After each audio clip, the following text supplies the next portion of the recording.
ASMR Tarot. La planète ASMR où il fait bon vivre. Tao Te Ching de Lao Tse. Chapitre 1. Le Tao qui peut être exprimé n'est pas le Tao éternel. Le nom qui peut être nommé n'est pas le nom éternel. L'indicible est l'éternellement réel, nommé, est l'origine de toute chose particulière. Libre du désir, tu comprends le mystère, pris dans le désir, tu ne vois que les manifestations. Pourtant, mystère et manifestation jaillissent de la même source. Cette source s'appelle ténèbres. Ténèbres dans les ténèbres, la porte vers toute compréhension. Chapitre 2. Lorsque les gens voient certaines choses comme belles, d'autres deviennent laides. Lorsque les gens voient certaines choses comme bonnes, d'autres deviennent mauvaises. Être et non-être se créent l'un l'autre. Difficile et facile s'entretiennent l'un l'autre. Long et court se définissent l'un l'autre. Haut et bas dépendent l'un de l'autre. Avant et après se suivent l'un l'autre. Ainsi, le maître agit sans rien faire et enseigne sans rien dire. Les choses apparaissent et il les laisse venir. Les choses disparaissent et il les laisse partir. Il a mais ne possède pas, agit mais n'attend rien. Son œuvre accomplie, il l'oublie. C'est pourquoi elle dure toujours. Chapitre 3. Si l'on surestime les grands hommes, les gens deviennent dépendants. Si l'on surévalue les biens matériels, les gens commencent à voler.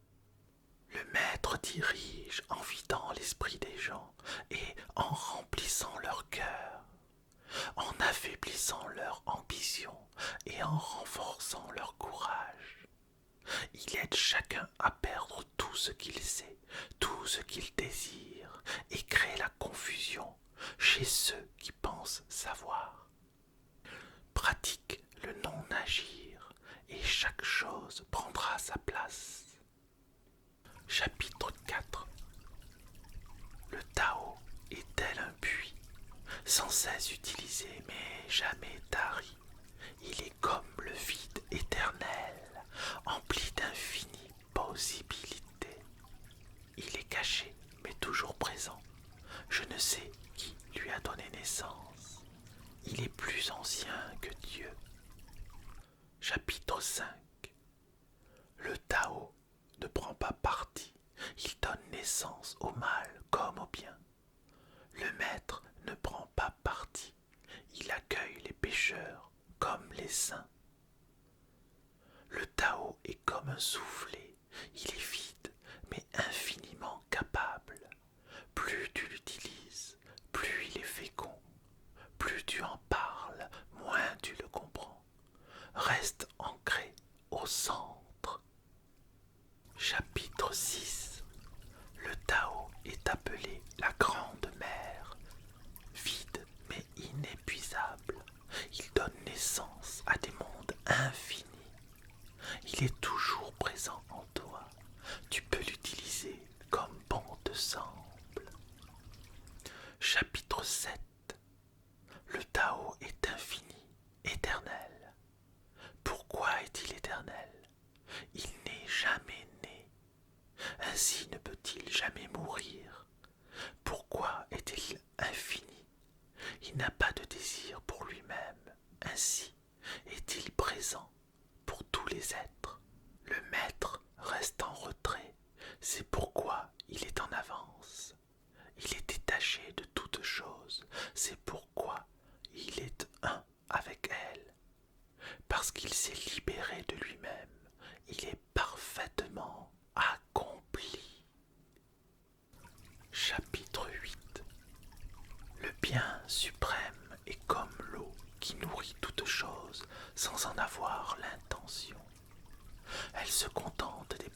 moins inférieure que les autres dédaignent.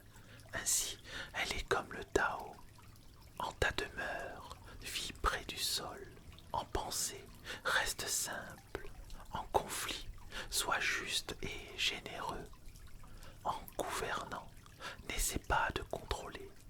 En travaillant, fais ce que tu aimes. En famille, sois pleinement présent. Lorsque tu te satisfais d'être simplement toi-même et ne te compare ni ne te mets en compétition, tout le monde te respecte. Chapitre 9. Emplis ton bol à ras-bord et il débordera.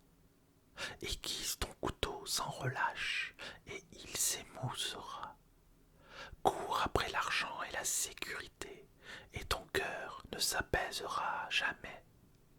Soucie-toi de l'approbation des gens et tu seras leur prisonnier. Fais ton travail, puis retire-toi, la seule voie vers la sérénité. Chapitre 10.